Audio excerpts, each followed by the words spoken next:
bake a hoe cake every hour. Keep that skillet good and greasy all the time, time, time. Keep that skillet good and greasy all the time. Hello everybody, here we are again in Jens's kitchen. Beautiful North Wilkesboro, North Carolina. It's a little dreary day today, but we're gonna cook something really special, like looks like here. Jens, what is it gonna be? Well, it's almost a biblical dimensions. We're gonna have fish and bread. So we're gonna make some homemade bread and we're gonna cure some salmon. And of course this takes some prep time, and we're gonna talk about that right now. This looks like a cooking school layout that we have here. I start right here in front with an onion. I have no idea what we use this for. Some cream cheese. This is a cane sugar. Yeah. A cup. Yeah. A cup of sea salt. 2 tablespoons of dried dill. You got some capers here. Yes. Some lemons, yes. Pepper, and a beautiful side of salmon that you got. And yeah. What have you got over there? Well, that's this is just white flour, and then I have wheat hard berries, you know, that I order online, and I take how much is it? It's 250 grams. You know, it's about 200 grams, 300 grams, something in there. It's a half 10 ounces. 10 ounces, yes, right. I need some salt, and I have some dry yeast, and I need 1 and a 3/4 cup of water. But it's, you know, we measure everything in deciliters, you know. Metric. In metric, you know. So we take 4 deciliters. And if you have a cup like this to measure, you always have the deciliters on that as well. Yeah. So I use 4 deciliters of water. And that's pretty much, you know, I mentioned the salt. Yeah, we need, actually we forgot something. We need a little bit, and I was lucky. I was looking in my cupboard and I found just enough, actually that's more than enough, gin. And you can take any kind of gin, or leave it. And you can either put it on the salmon or in yourself. Depends, you know, that's up to you. But here we go. These are the ingredients. Get started. To cure the salmon, and there's different ways of doing that. If you talk, you know, in the Jewish community, they would talk like lox, like L-O-X, lox. That's what they put on their bagels, and they usually cure the salmon by just using sugar and salt. But we're gonna add a few more ingredients to that. You know, you could add the other ingredients later, but we're gonna put them right in there to begin with. So we're gonna start off with preparing the rub. The rub, basically. Okay. Yes. So I'm gonna take the sugar. Yeah, it's about a cup of sugar. And you could take white sugar, or what I got is brown sugar, and a cup of salt. And a cup of salt. Yeah, and you know that could be more or less, but you know this is on the safe side, and it's enough because it's, you know, the salt. You know, it just needs to be enough salt on. How about the dill? You put it in this or not? I put the dill right in there. Okay. Yes, yes. So the 2 tablespoons of dried dill. Yes, and you could also take fresh dill. I mean, it's not like but dried dill works fine. Really does. Does pepper go in there as well? Yes. Can you grind some pepper in there? Yeah. A little bit. Let me give you something to steer. I can use my fingers. No. There you go. Is that enough pepper? That's enough. That's enough. Not too much. Doesn't need too much. No. That's fine. Okay. That's fine. Look at all this. Yeah, it looks good. So, what we got to do now is prepare a surface because we got to pack the salmon in to shrink wrap. There's different ways, you know. This cured salmon is a big tradition in all the northern countries of Europe, like Sweden, Norway, Denmark. You know, they constantly have fish in their fridge. And they call it gravd lox. Gravd lox, yeah. Which is buried salmon, like they used to keep the salmon out in the yard. Yeah, they would even make little stone piles buried underneath. But we don't need to. You don't need to do that. We're not going to do that. And our climate is not cold enough to do that, really. So 1 layer down, and I'm going to put it about half into the other layer, on the other layer. And what I got is, I got the shrink wrap that's a little thicker And you can do it with the thinner one. You don't have to worry about that. But I like the little thicker one is good. Then what I usually do already is take a third one. You hold it on your side. Right, like this. In the middle? In the middle, yes. I'll just put it right over in the middle like that. So I have a little bit support. Okay, perfect. And now let's put the salmon in. Let's take some of this this mixture, and I'm going to sprinkle it in the middle here, about the size of the salmon. Couple of handfuls. Yeah, it's maybe half a cup. You know, because I don't want to do too much. And it's not that important that it's that even, because with the juices that are going to develop, it's going to go everywhere anyway. So let's get the salmon out of here. Let's place it right on top here. Okay, like this. Now, I washed the salmon and I dried it, and to give it more flavor, I'm going to use some of this gin here. That looks good. Yes, I'll take some of this gin. And you use it basically for the juniper taste, right? For the Yes, flavor of the juniper that's berry. exactly right. I like So it. if you would have just juniper berries, could you crush them up and put them on here as well? Yes, but I like the taste of the gin has all these botanicals in it, and it's just. And what I do is, it's what you probably just rub it a little bit, and we don't need that much. I mean, I took out too much. Yes. Way to go. Way to go. This is really good. Okay, now, why don't you put the rest on this? The rest of it? Yeah. All that much? Everything. Just put it all That's on a there. lot. I know it's a lot. And, a lot of it is going to go to waste in a sense, because it's, With this recipe, nothing goes to waste, Jens. we just pack want to it make with sure. salt. Yeah, let's cover it all up. Cover it all up in dill and salt and sugar. And now, You do the middle part first? I do this, yeah. This one already? Yeah. Sure? Yeah. Sure. Like this, okay. Take this part, fold it in. And then you do No, this. not too much. Like this, yeah. Okay. Okay, good. You want to give it a couple more wraps? Yes. Give it a little bit more. Two more. One more at least, Like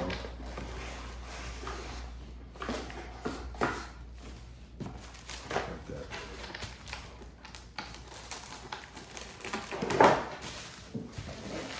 Well, there's lots of different recipes of how you can do this. You want to go top one more time? No, I think this is enough. This is plenty. Because we don't want to seed it too much. It just needs to hold. It just needs to hold together. So what it does now, it will suck all the water out, and it will create a few of the bacteria that then destroy the others. And it's a whole big process. And it will cure the meat. It will cure this meat. And how long will it take? Well, it takes 3 days. So what we do is we put it into a. You put it back in this, or? Yeah, take it usually. Take bottom down, lay it in a place like this, and then what I do is I take a cutting board, something like that, and put it right on top. Now this is a little too big. I have a smaller cutting board that I put on top, and then I put weight on it. Now what you have to do, you can try out the different times you like it to cure.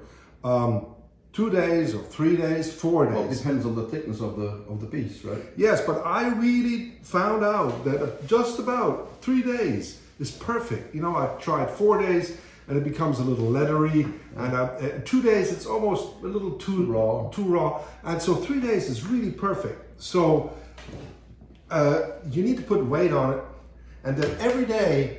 Yeah, you put this in the fridge and put weight on it. I'll show you what kind of weight I use. It looks kind of crude, but it works. And then every day I go to my sink and I take it out and take the weights off, and then just drain what's coming out of the fish. Now, you would maybe think that's smelly, but it doesn't smell at all. It's a miracle, really. I mean, you have it. I thought at first, you know, when I made it, I thought I'm maybe gonna poison my refrigerator and everything that's in Or it. poison yourself. You know? But it's not, you know. It's really doesn't smell like anything, and you can just sort of, you know, drain that away, and you don't have to clean up anything. And turn it around. Just take the whole salmon like is, turn it around, and the juices will always find a way out of the shrink wrap. You know, don't worry about it. I realize that it will always find its way out. And then I just turn it around, lay the weight on it again, and put it back in the fridge, and do that once a day. For 3 days. Once a day. And yes, and after exactly, you know, 3 days, pretty much, I can take the salmon out, and we're going to show you now how that looks. I have this already prepared, and so this salmon now is ready. I turned it 3 days in a row, you know, turned it around, and so I'm going to take this one out. Oops, it's heavy. Oh.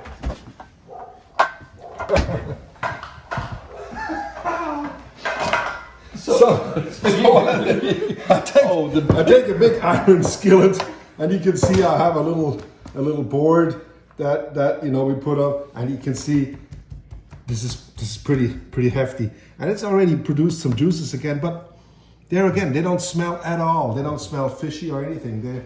They just smell neutral almost. Oh, wonderful. So okay. So what we're going to do now with this? Just let it warm up a little bit, right? No. What we're going to do is we're just going to release it of its little.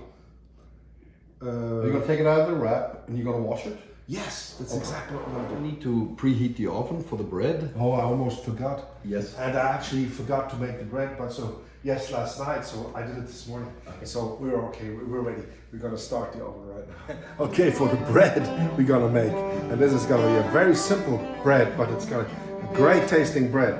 So what we need is a Dutch oven, and it can be, you know, enameled or just plain. It doesn't really matter as long as it has a lid that can go into the oven as well, so it can really heat up. So what I'm going to do is I'm going to preheat the oven to I'm sorry, I didn't see that. Bake 450. That's it. Okay, now. So I'm going to preheat the oven to 450. I'm going to put this. Yeah, somewhere in the middle. Like this. So I'll let this get nice and hot. I'm going to use your weights again. We're going to put this back in the fridge, right? Yes. So you have a revolving door of salmon. Yeah. That's fine. That's great. Thank you.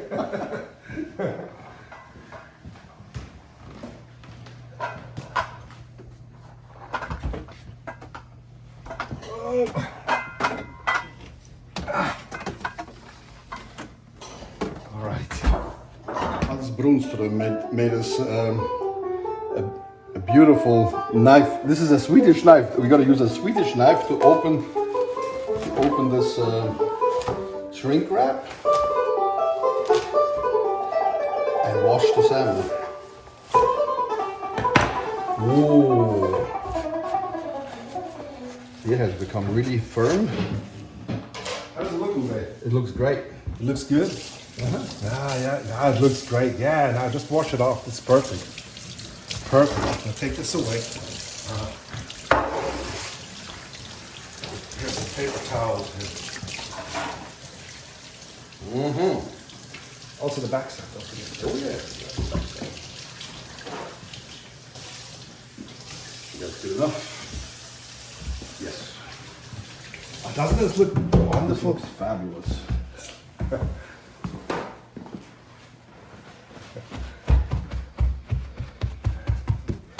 Oh yeah. It's fantastic. Great. Isn't it? Yeah, that's great. All right. Wonderful. Yeah. Many years ago, I was asked. All of a sudden, somebody called me. He said, "My name is Charlie Early, and I'm producing an album. You know, I'm 40 years old, And I always wanted to, produce an album of the songs I've been writing. Would you come and play some banjo? And I said, of course. And so it turns out he was from Virginia Beach, precisely. And he lived in Switzerland. He married a Swiss woman. And he had a family, he's a great guy. We became instant friends. And so he said, well, in the moment, I'm actually having a lot of capacity, and we could work together. He said, well, I could be your manager. I said, wow, that would be amazing. So at that time, we started, coming to America, and he would organize tours, and he was great. Charlie is a fantastic person, great family. And then Charlie moved back to America. Yeah. And he moved to Winterport, bought a beautiful house there in Winterport, Maine, just the outskirts of Bangor. And his next door neighbor, Richard Silver, is so when we used to go up there and play. You remember when we did the music from the spring with the Bangor Symphony? Yeah, and that was so Jens and Philip, they stayed up over at Charlie's house, and me and Joel, we stayed at Richard's house. Richard and Liz. And Richard now, he's the one who introduced us to this Graf Lux. And actually, he is the reason I started making it myself, because I was missing it so much. This is I want to sing a little song that we premiered, that actually wrote for the most part on Richard's couch around this time of the year, when things got a little warmer, when it was only like 15 below or something. Oh yeah.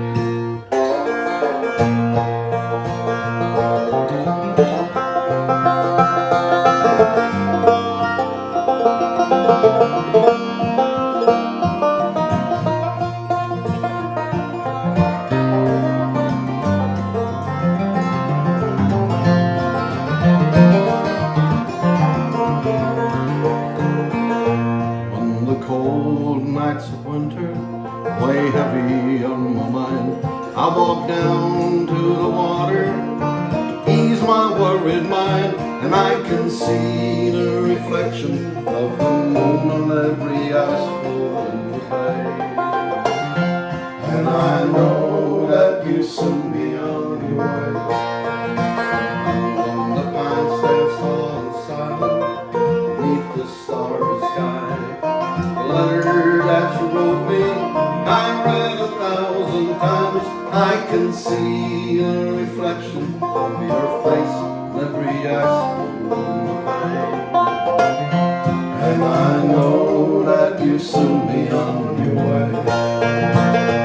Come back home to the ones that love you true. Come back home to the ones that miss you so. Seems like you were gone forever, but for you I'll wait forever and a day. And I know that you soon be on your way.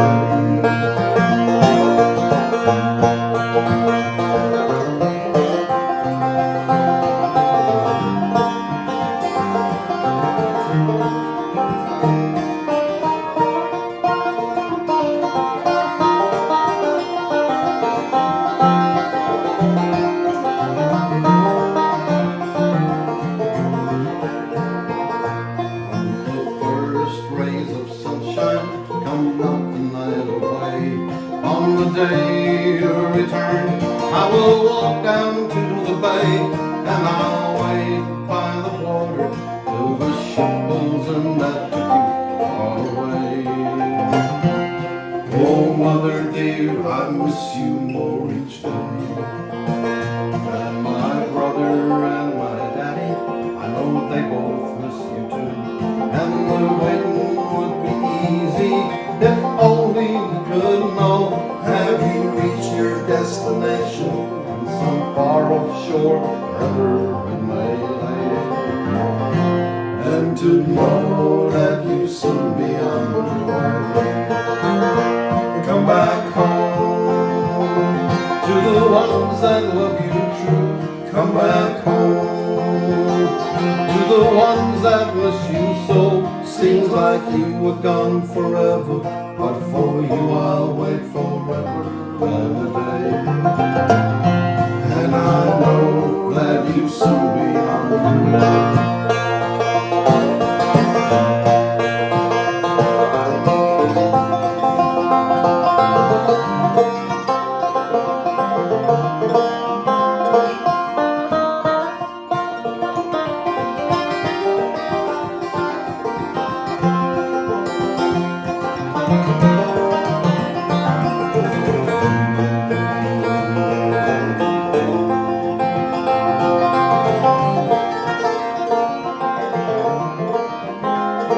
Seems like you were gone forever, but for you I'll wait forever and a day. And I know that you'll soon be on your way.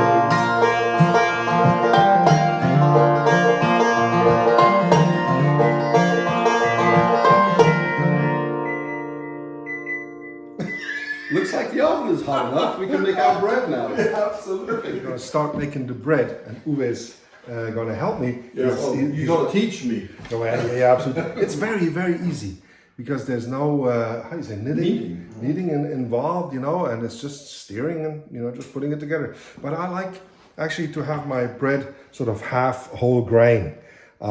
So I got these whole berries and I'm going to grind them up. But I have a little grinder here. Mill. A little mill, yes, but you can buy whole wheat flour or just take all white flour, however you like. You could take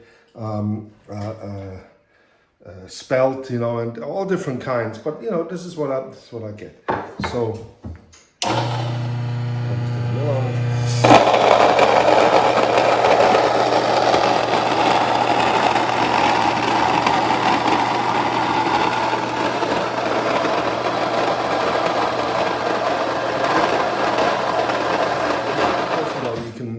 You can make it a little bit more coarse, but I usually keep it quite fine. This one I can adjust by turning the top, and it's actually on pretty much the finest level.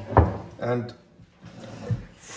fresh milled, grains, just they smell so good. They smell delicious. They really do. It just smells great. So anyway, you can put this in a bowl here, Uwe. Okay, I like, to have fresh milled berries, because it smells so good. It really, I don't know, the bread just tastes really, really good. But there's little attachments you could buy for KitchenAids or, just buy a little grain mill. It doesn't need to be as fancy as this one. Just happen to have this one here. But I put it on fine. I put it pretty fine, so it's, it's pretty fine. So how much is this now? This is 250 grams about, just about, because you don't have to measure it there. Sometimes I take 300 grams, sometimes 200 grams, sometimes 400 grams, sometimes the whole 500 grams. It depends, on what I like. I don't have to make the bread the same every time, And so what I'm going to do is I have a bowl and I have to put it here on 0. And then I put this in. Now I've never done this before. You show me now. I'm learning right now. So what we gotta do is we gotta fill this up so it's about 500 grams. You just tell me when to stop. Yeah, just go a little bit. Stop, a little bit more. Yeah, it's good. Yeah, it's fine. So we end up with about a pound of a little bit more than a pound. A little bit more than a pound, And so I gotta put we gotta put some dry yeast in there.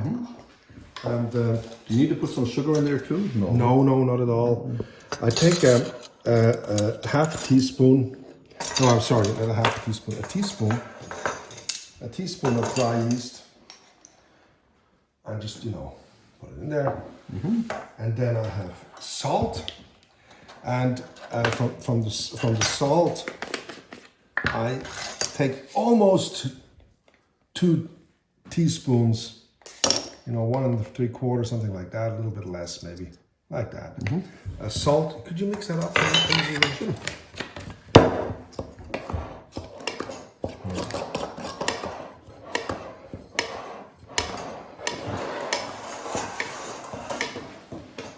that good enough? A little bit more.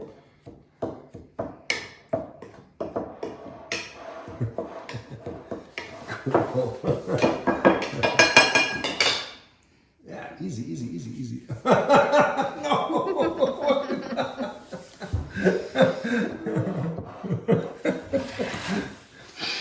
All right, now we got about, like I said before, 4 deciliters of water. And That is 1 3/4 cups. Almost. 1 3/4 cups almost, yeah, you know, like something like that. And And is it warm water or is it just? it's lukewarm, you know. I usually room don't- temperature. Yeah.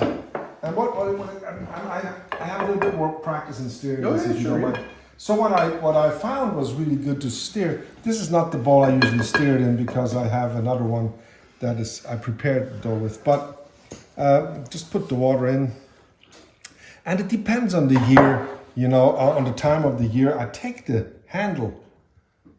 Okay. I take the handle, and it makes it a lot easier actually to steer and mix it up.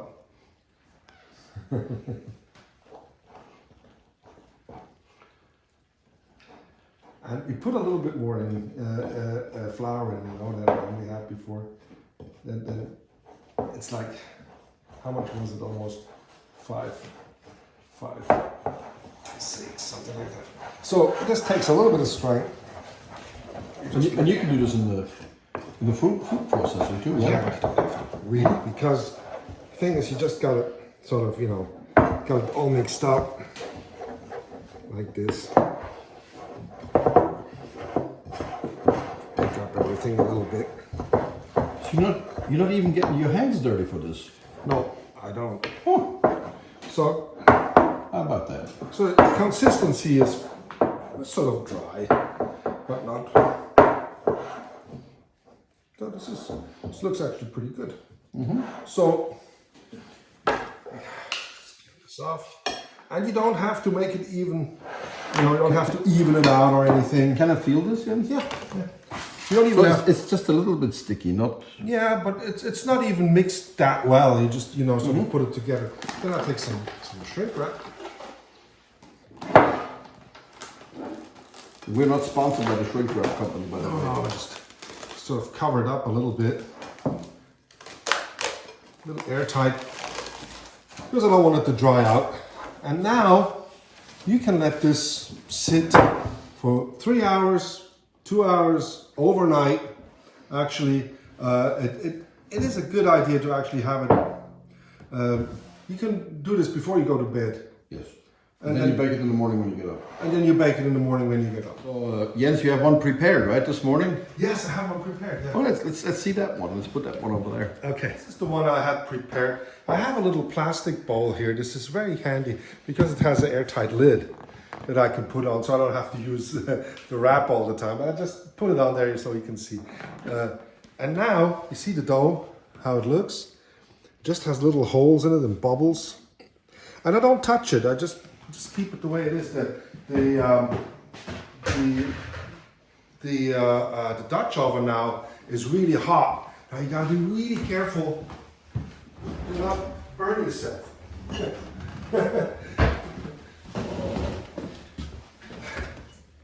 So the Dutch oven. So what I need is a where do I go? So the Dutch oven now is preheated to 450 and it's really hot.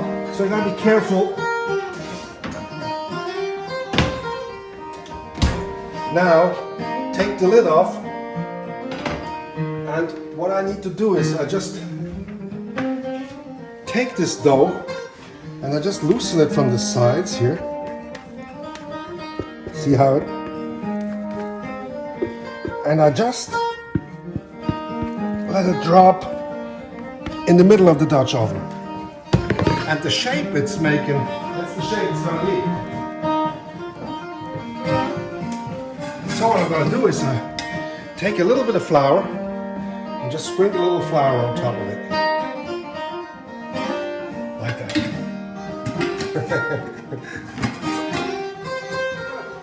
Just like it is, put the lid back on and put it in the oven.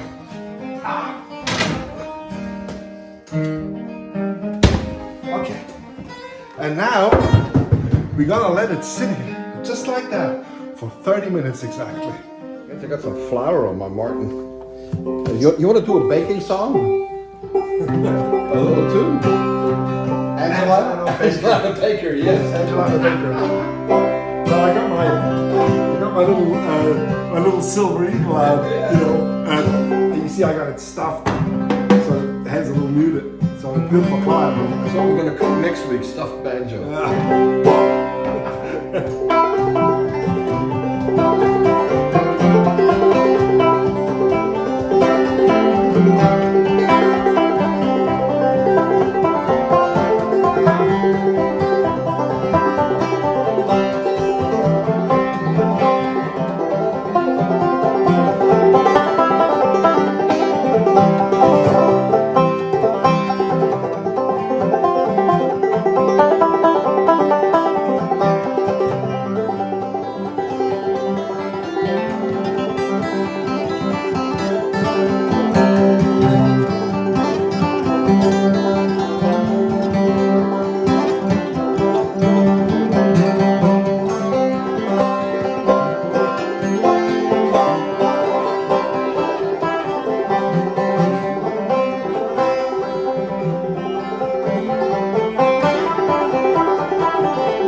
You might have noticed that I haven't washed my hands before I played my guitar.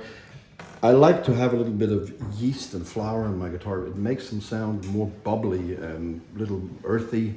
It ages the guitars much better this way. Yes, Also, they found in old specimens of guitar tops, you know, that they were actually had yeast in them. Yes, exactly, because they were played in the kitchens a lot, and so that's what makes the guitar really sound good. Yes. It's time to cut the salmon. So what I usually do with the salmon, because I need smaller little pieces, so if I just cut the entire thing, it just doesn't seem to work that well. So I take the salmon and I just make one cut right in the middle here, all the way through. And then I have a little bowl ready here. I take a knife, and then in the beginning, but this one turned out really good. So I make these pieces, cut them like that.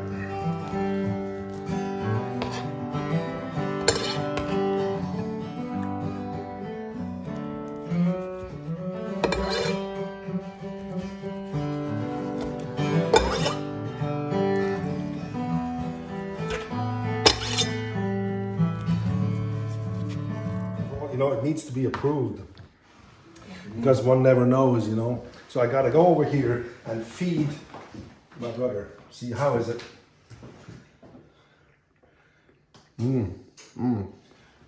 Now, the thing is, the reason why you try a piece at the beginning of cutting it, if you survive until you're done cutting, the fish is going to be good.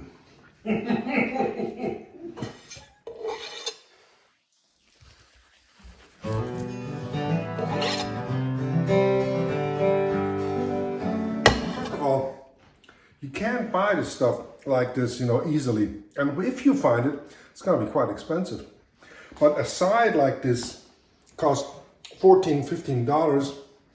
And then with all the ingredients and everything, you're well under $20, you know, and you have a whole side of salmon.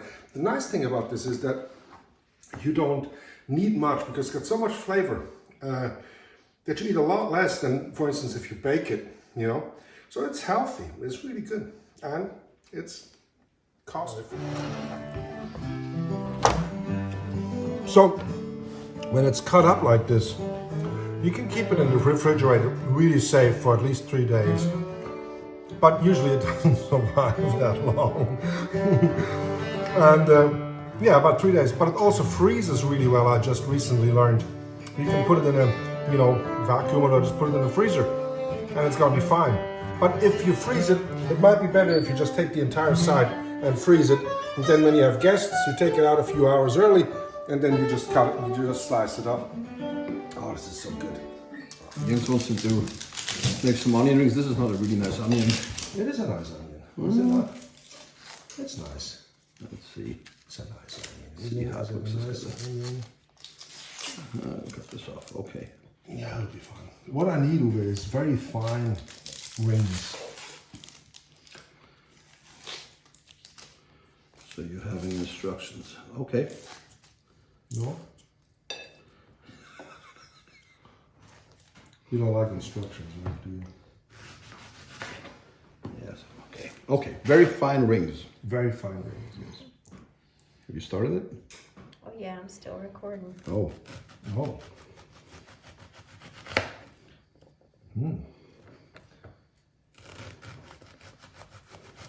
Don't be too worried about too fine. No, I just love getting it really thin. If it's so fine, you know, you can actually read the small print from the contract that we never read from our management. So, no, we have a great management. The guys at Rainmaker are awesome. We just talked with them yesterday again, and it's just, these guys, Mike and Stan, are just fantastic people, and they really looking forward to get us back on the road. So this is fantastic. It's also good news with Joel. Yeah, Joel is fully vaccinated now.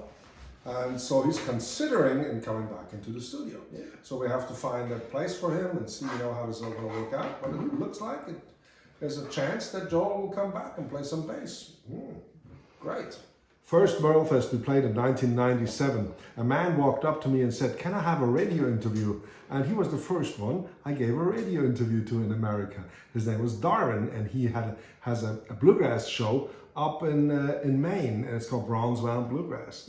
And we later, you know, became friends, and he took us on a schooner, you know, out on the ocean.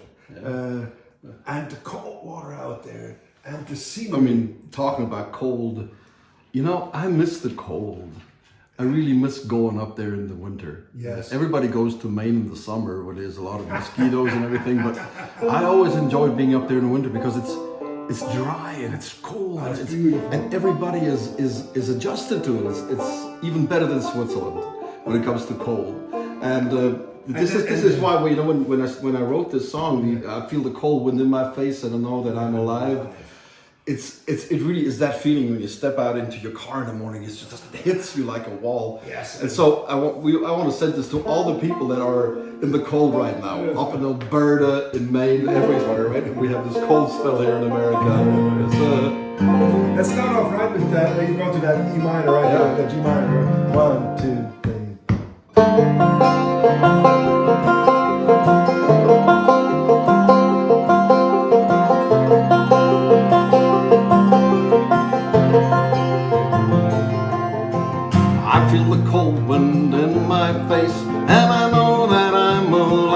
And like a million diamonds, all the stars light up the skies. They're guiding me around the world as I pull the rigging tight. My sails look like the wings of angels gliding through the night. Hold it here, because I just got to take, you know exactly where, but I got to take the lid off the pot in order for the bread to be brown. Again, really careful. Just take the lid off. And that's all you got to do. And so, we got to put the timer. Can you see that? I don't have my glasses here. Where's the timer? Here's the timer. Okay, here's the timer. 15 minutes. So here we go. All right.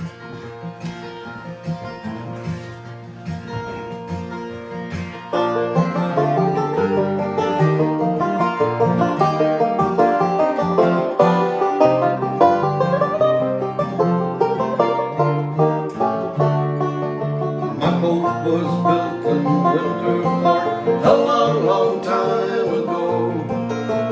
Steady hands have held its course through waves and wind and snow. Out here on the ocean, out on the deep dark sea, is where you always find me. That's where I wanna be.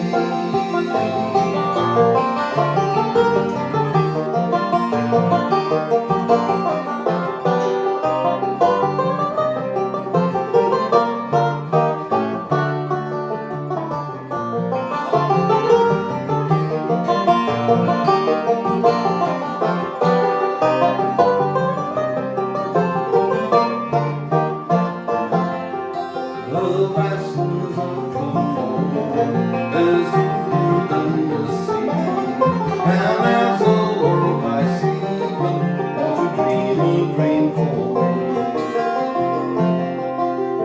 I set up my old guitar with a brand new set of strings. I'm gonna play it all night long just to listen how it rings. And if I had to make a wish upon a fallen star, I wouldn't wish for anything but to know just where you are.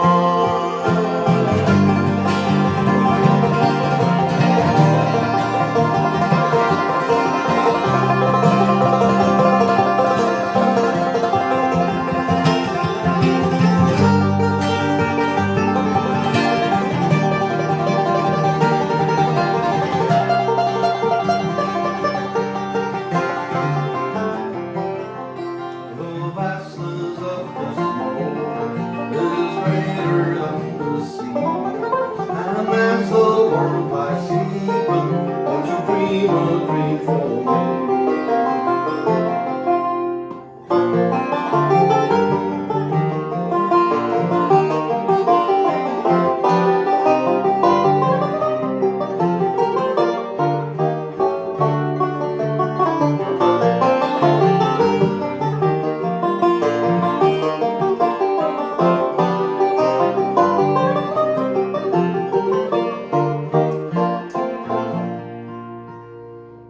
Think while we're playing this, you think we could make a southern version of this with catfish and bourbon?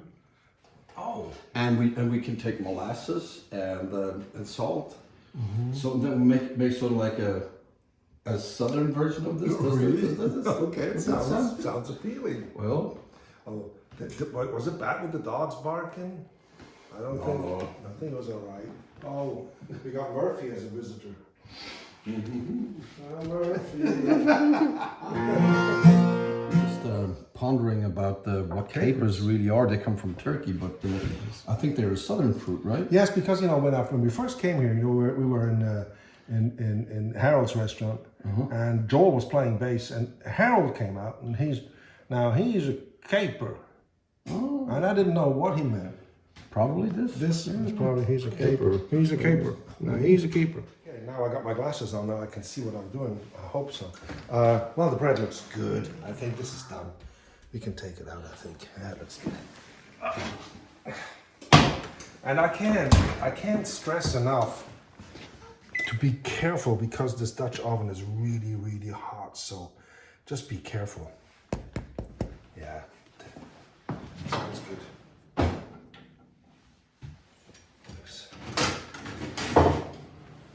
Because I burned myself a few times. So I'll take the bread, take it out, put it on one of these things just to cool down a little bit. And you can hear it. Right? It's nice. Well, you know, the Dutch oven comes in handy because in the beginning, when you put a dough in the oven, you don't want the dough to dry out too quickly because it forms a crust and it can't rise anymore. So with the Dutch oven, you keep some of the moisture, you know, right outside of the dough, and that helps the bread to rise a little bit better. You can do the same thing with a little tray of water, you know, underneath it. But the trick there is just to have a little tray and put it in, and when you preheat the oven, also preheat the tray, but don't put any water in it. And then you take hot water, and then when you put the bread in, you put the hot water in the already hot tray right underneath it. Just a little bit, maybe just, 10 ounces of water. Just put it in there. And then it forms steam, and it does the same thing actually as a Dutch oven. But with the Dutch oven to see this bread, it's still kind of warm, you know. Perfect. I like warm bread. Really do. So how do you put this together? Well, first you have to cut it. You see how it, you see, can you hear this? Let's try how to do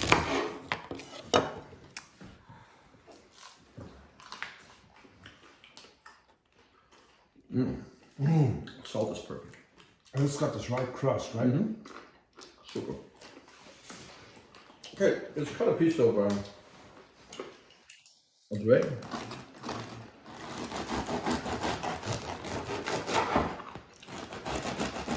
So you're using a Swiss bread knife. Yeah, this is fairly thin and it's razor sharp. It's from Victorinox. A friend of mine, Switzerland, has one of these. It's really good. Wow, the bread is a little hot still, you know, to cut. Well, how do you start? You start with a little bit of cream cheese? Yes, put some cream cheese on it. How much you put on there? No, just put some on there. A little bit like that. Yes. And then? Yeah, and then put some salmon in there. Salmon. Just like that. Yes, perfect. And then? And put some What's next? onions and capers on it, you know. Little onion. Yeah, I like a little onion. Now, this is probably not a good recipe for Valentine's Day. No. Or you leave the onions away. No. Some capers. Yes, put some capers on there. A little bit of capers. A little bit of, what you do with the lemon? Well, you just sort of squeeze it on there a little bit, you know, just to, yeah. A little bit of lemon juice.